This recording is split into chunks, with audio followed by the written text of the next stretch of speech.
noches. Bueno, vamos a comenzar con la serie de Ateneos de este año. En primer término, el doctor Federico Cintora, de la Clínica La Pequeña Familia de Junín, nos va a presentar su caso.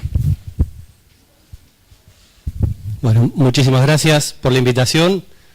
Es un gusto poder dar el primer Ateneo del año. En representación de la institución donde estoy trabajando ahora, me he mudado a Junín hace un año y estoy trabajando allá y tratando de desarrollar el servicio de imágenes local. Vamos a presentarle un varón de 52 años, como antecedentes relevantes. Tiene una leucemia de células vellosas diagnosticada en el año 99. Tuvo una esplenectomía en el 2000, un curso indolente hasta el 2015. En el 2015 recaída a nivel de médula ósea y ahí empieza tratamiento con gamma globulina rituximab, que es la primera línea de tratamiento para esta patología. Tiene una escasa respuesta. Y en noviembre de 2016 recibe tratamiento con interferón para la enfermedad de base, que es una segunda línea, y es un tratamiento que se da crónico por un año. Consulta en 2017, 3 veces entre mayo y septiembre, 3 episodios de pericarditis aguda, los cuales resuelven con el tratamiento habitual, con antiinflamatorios y colchicina, esto en otra localidad. Por esta pericarditis recurrente estaba en tratamiento con ibuprofeno 600 miligramos cada 12 horas y colchicina 0,5 miligramos día. En noviembre del año pasado consulta a nuestro centro por 5 días de evolución de dolor torácico atípico en hemitórax izquierdo de tipo punzante, que le hacía recordar a los episodios de pericarditis previos, sin relación con los esfuerzos, a lo que agrega posteriormente fiebre de 38 grados centígrados o más los últimos 2 días y disnea progresiva hasta la clase funcional 3, cosa que no le había ocurrido en los episodios previos. Al ingreso estaba normotenso, con 90 de frecuencia cardíaca, febril, con una saturación limítrofe al aire ambiente, ruidos cardíacos hipofonéticos, no le escuchamos soplos, tenía una ingurgitación yugular 1/3 sin colapso, no tenía edemas, se escuchaba hipoventilación en la base izquierda y escasos rales vivasales. Esta era la radiografía de tórax de ingreso, donde no se ve marcada congestión, sí se ve velamiento de los senos a predominio del izquierdo. Habían tenido diagnóstico presuntivo inicial de neumonía por este dolor, en parte por eso el pedido de la radiografía. En el laboratorio los datos remarcables eran 14.600 blancos con 85% de neutrófilos, 664.000 plaquetas, que era su número habitual en el curso de la leucemia, y una eritrosedimentación elevada. Este era el electro de ingreso, en el que tenemos un B6 defectuoso, pero pensando con el antecedente de 3 pericarditis previas, la verdad no vimos signos agudos claros, más allá de un leve tironeamiento del PR en ABR.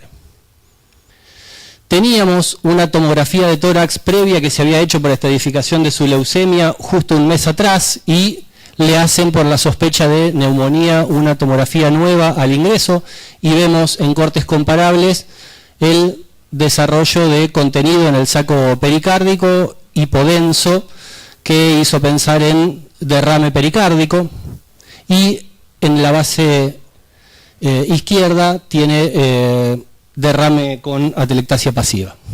Nos solicitaron un eco entonces, en el que vemos un derrame pericárdico en esta imagen a predominio posterior con buena función ventricular, un derrame de gran tamaño de más de 20 milímetros medía en la parte posterior, y esta es la imagen que más nos llamó la atención y que en realidad motiva la presentación, que es este contenido heterogéneo de aspecto filamentoso que parece unir ambas hojas del pericardio en la vista de 4 cámaras.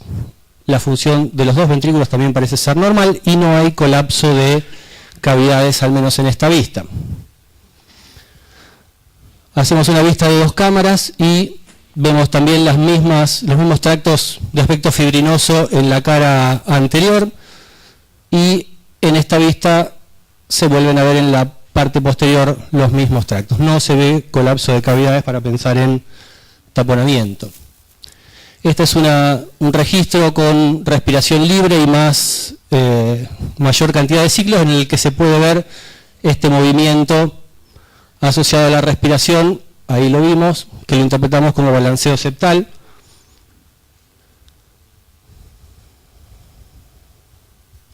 Y el análisis del Doppler tenía una variación de 26% del flujo mitral en la amplitud de la onda E, y tenía onda E' septal mayor que la lateral, así que interpretamos esos como anillo reverso, y cuando hicimos la E' tenía 9 para un paciente que lucía en insuficiencia cardíaca, pensamos que tenía presión definida diástole alta, y eso lo interpretamos como anillo paradójico, así que hicimos diagnóstico presuntivo en ese momento de pericarditis constrictiva. Esta era la cava que estaba dilatada con un colapso menor al 50%. Este es el flujo de venas suprahepáticas, en el que podemos ver que en inspiración tiene onda S y D normales con onda retrógrada, y en el primer latido post-expiración tiene inversión clara del componente diastólico. Así que, resumiendo, es un paciente de 52 años con antecedente de leucemia de células vellosas, esplenectomizado, inmunosuprimido, tratamiento crónico con interferón, episodios de pericarditis recurrente, se interna por fiebre, dolor torácico, signos de insuficiencia cardíaca. En el eco encontramos signos de constricción pericárdica, derrame pericárdico de gran volumen, de aspecto heterogéneo, con tractos de aspecto fibrinoso en su interior. Vamos a abrir muy brevemente la discusión para después dar paso a los demás casos, pero me gustaría saber cuál es hasta ahora su interpretación o diagnóstico etiológico y cuál sería su conducta.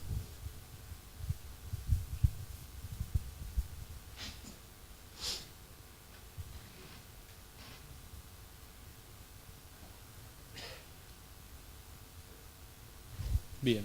Debemos estar todos pensando en lo mismo. Nosotros nos preocupamos bastante, en realidad. Nuestra interpretación inicial fue que era una pericarditis aguda con criterios de alto riesgo. Esto, ustedes conocen los criterios de alto riesgo publicados en la guía europea de evaluación del pericardio. Estos son que tenga fiebre, que tenga un curso subagudo, que tenga un derrame pericárdico de gran tamaño, y este paciente cumplía también algún criterio menor, que era el de ser inmunosuprimido. Estos criterios nos llevan a internar al paciente y hacer un estudio etiológico más profundo que el que haríamos en cualquier paciente con pericarditis aguda. Además de tener una pericarditis, nos parecía una pericarditis constrictiva, y en cuanto al diagnóstico etiológico nos planteamos los siguientes: pericarditis purulenta o TBC por estos tractos fibrosos que vimos en el derrame, compromiso neoplásico del pericardio, pericarditis idiopática o viral recurrente era otra opción, y una pericarditis secundaria al tratamiento con interferón. Al ser un paciente de alto riesgo, al tener sospecha de pericarditis purulenta o TBC en un paciente inmunosuprimido, lo que hicimos fue un abordaje invasivo, y las opciones eran punción o abordaje quirúrgico, y optamos por hacer un abordaje quirúrgico, y lo que se hizo fue una ventana pericardio-peritoneal asistida por laparoscopía. Ustedes ven, fíjense esas adherencias que unen las dos hojas del pericardio, ni bien se abre la porción inferior. Ahí está la ventana completamente realizada, y ahora el cirujano va a empezar a mirar, y fíjense, me pareció muy interesante esta imagen del pericardio muy despulido, todo ocupado, y la gran cantidad de adherencias fibrosas entre las dos paredes.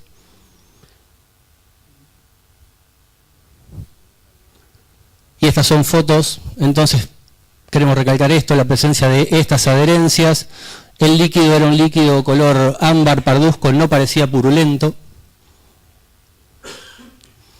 Y el análisis del líquido nos dio una glucosa de 63, unas proteínas totales de 2.7 para 6.5 que tenía el paciente, una LDH elevada que triplicaba el valor de la plasmática, y una adenosíndeaminasa en un valor que no permite confirmar el diagnóstico de tuberculosis, menor de 80 no podemos establecerlo. El color, como les dije, era ámbar, de aspecto turbio, y tenía 5.200 blancos con predominio de mononucleares, con algunos glóbulos rojos.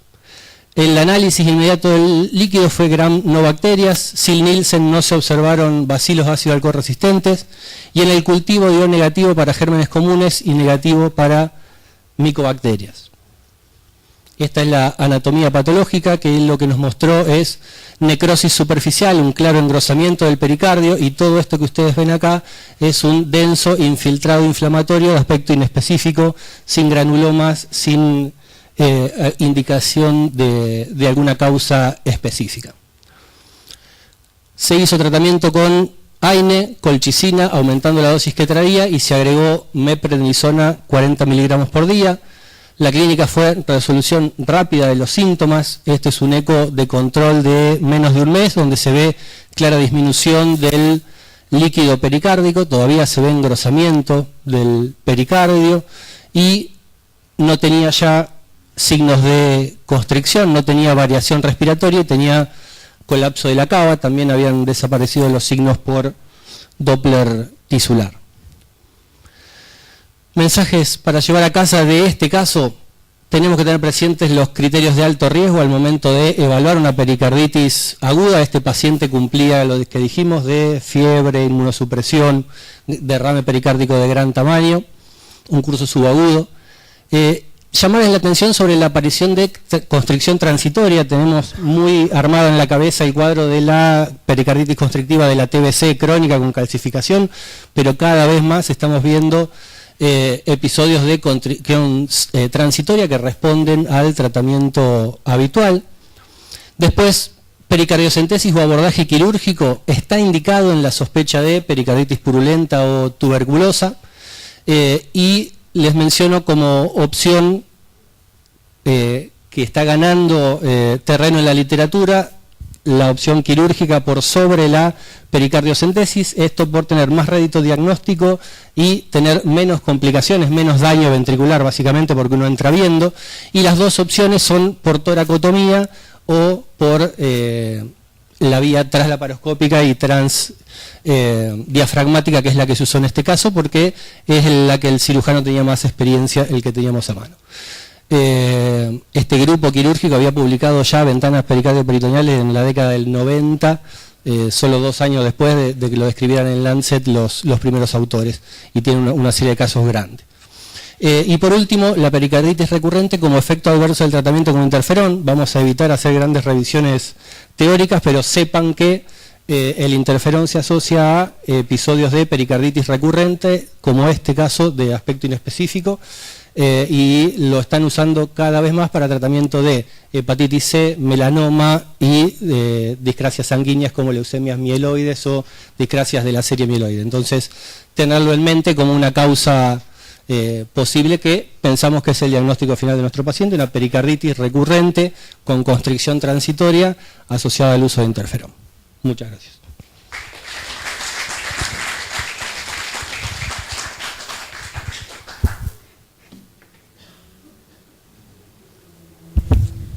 ¿Alguien quiere hacer algún comentario? Bueno, parece que no. Bueno, ahora la doctora Lola Sánchez, de Investigaciones Médicas, nos va a presentar su caso. Okay. Federico.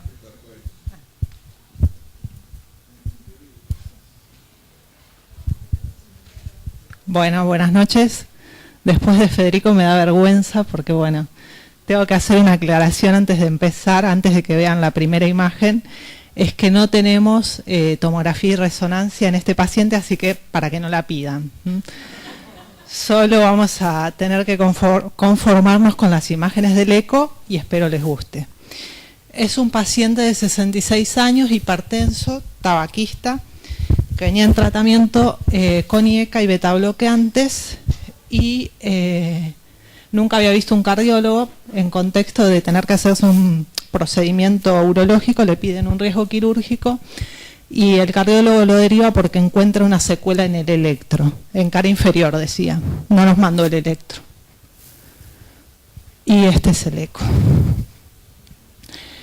El paciente, el primer eco se lo hicimos en el año 2014, que después vamos a ver algunas imágenes. En ese momento, con los hallazgos que teníamos, sugerimos que le hicieran una resonancia o tomografía para caracterizar mejor la pared porque nos dejaba dudas y el paciente se hizo el procedimiento urológico, nunca se hizo la resonancia ni la tomografía y nos vuelve a ver para un eco de control en el año 2017, que son estas imágenes. Bueno, eco bidimensional para external izquierdo, en el que podemos ver esa dilatación sacular en los segmentos inferolaterales bastante extensos. Se puede ver, esto es láser. Ah, dice Macanas. Dale. De vuelta. Bueno. Está bien. Ahí está. Vale. Bastante extenso. Vemos cómo llega al sitio de inserción del músculo papilar.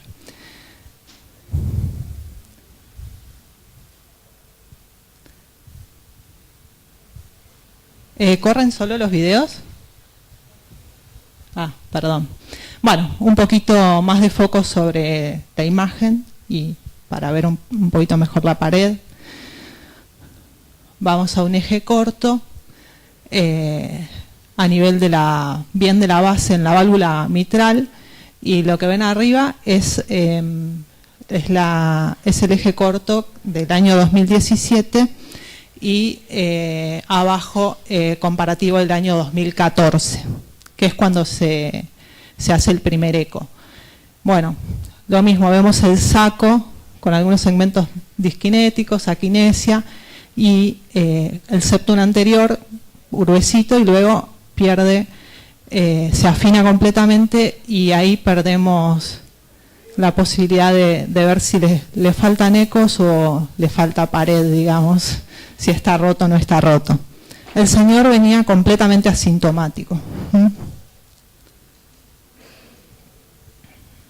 Este es un apical 4 cámaras, modificado en los últimos latidos para ver mejor la extensión del saco, que hasta ahora nos parecía un aneurisma. Y ver un poco también la relación que tiene con el segmento basal del septum, que está hipertrófico, y el papilar. Y acá se ve la pared lateral también aquinética, y pareciera el aneurisma ir desde medial a lateral, muy extenso en todo lo que es el surco AB.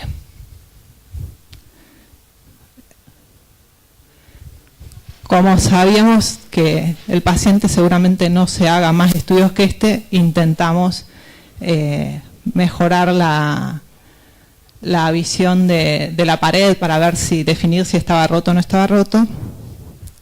Aquí es un poco más focalizado en lo mismo.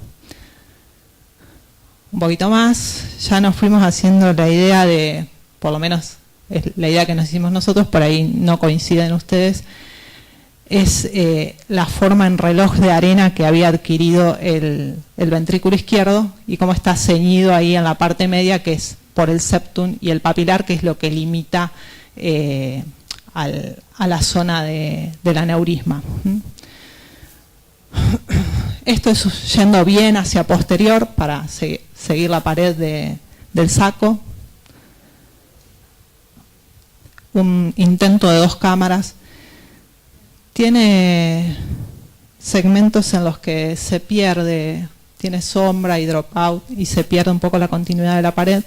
No nos parecía que estaba roto, pero bueno, no lo podemos asegurar con este estudio solamente. Y aquí el eje corto a nivel de la válvula mitral, que ya habíamos visto anteriormente, pero poniéndole un poquito de color.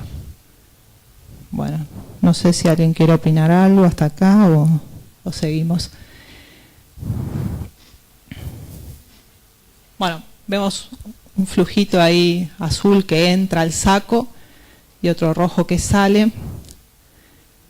Y este es la señal espectral del flujo, que es un flujo predominantemente sistólico, que es el flujo ese que sale desde el saco hacia el tracto de salida, parece.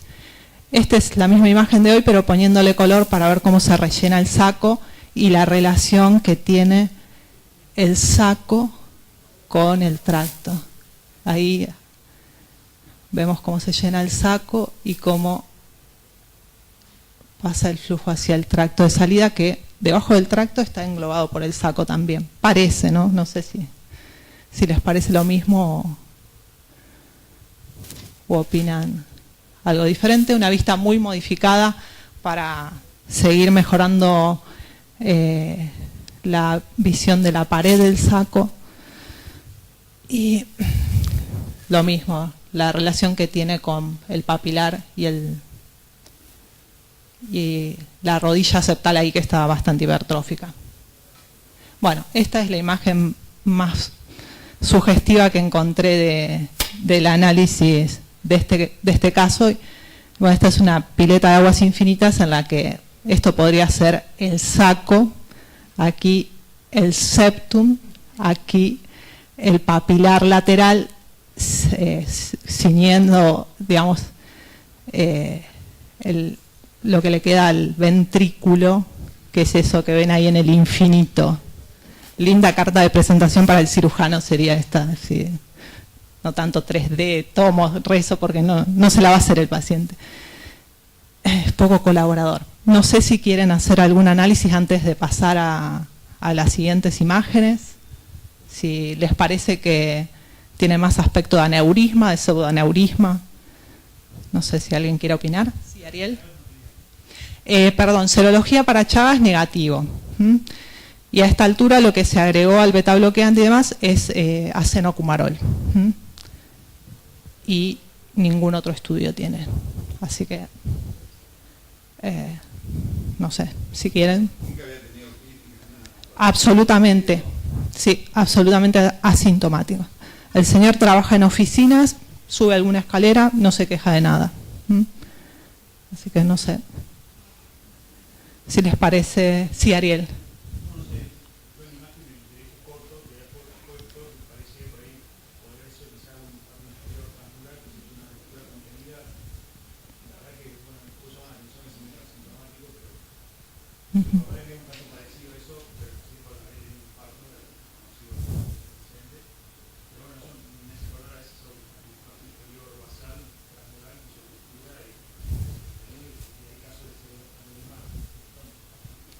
Bárbaro. Sí. No. Sí, doctor, dígame. Digamos, hay descritos una serie de criterios que en forma clásica, para diferenciar si esto es un aneurisma o un pseudoaneurisma. Digamos, la presencia de un cuello estrecho, sobre todo, digamos, hablaría más que de un pseudoaneurisma, es de un aneurisma verdadero. Siempre que utilizamos esos criterios, no fue mal. Así que creo que deben ser revisados. Esos son, me parece que son cosas que se vienen copiando de los años 50 en todos los libros, y debemos tomarlo con bastante precaución. El criterio de certeza termina siendo anatomopatológico. Ni siquiera el engrosamiento de la pared, porque muchas veces está revestido de trombo, te da la idea global. Y hemos encontrado hermosos pseudoaneurismas que tenían una boca, digamos, claramente ancha. Lo que por ahí describís en el eje corto, yo no estoy seguro si eso se corresponde al papilar o si es la pared rota. Me da esa impresión. Y nos ha tocado, por distintas circunstancias, convivir en algunos pacientes con pseudoaneurisma ventricular de estos inferobasales, que no se han querido operar en su momento, y por ahí han fallecido. Recuerdo una señora que falleció después de una trágica fractura de cadera, 15 años después de que hicimos el diagnóstico de pseudoaneurisma. Hacía algo de insuficiencia cardíaca porque tenía insuficiencia mitral, ya estaba digamos, dilatada la cavidad, pero no sería una condición extraordinaria que el paciente en el largo plazo, una vez que supera el episodio inicial, pueda sobrevivir sin mayores alternativas.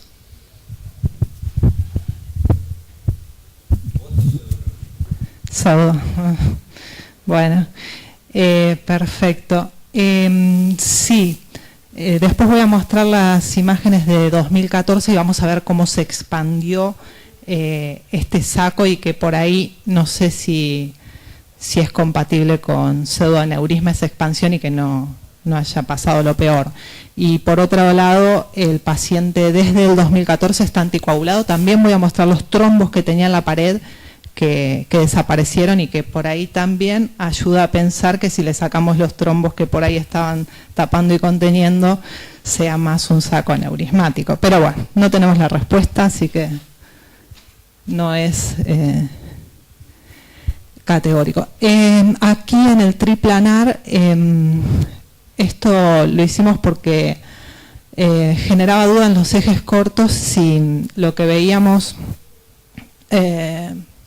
si recuerdan la imagen del eje corto que veíamos pasar flujo por una boca angostita, por un cuello estrecho, si eso verdaderamente era el cuello del saco aneurismático o la relación que tiene este saco gigante con las estructuras vecinas como son el aparato subvalvular que está muy desplazado y el septum interventricular, la rodilla septal.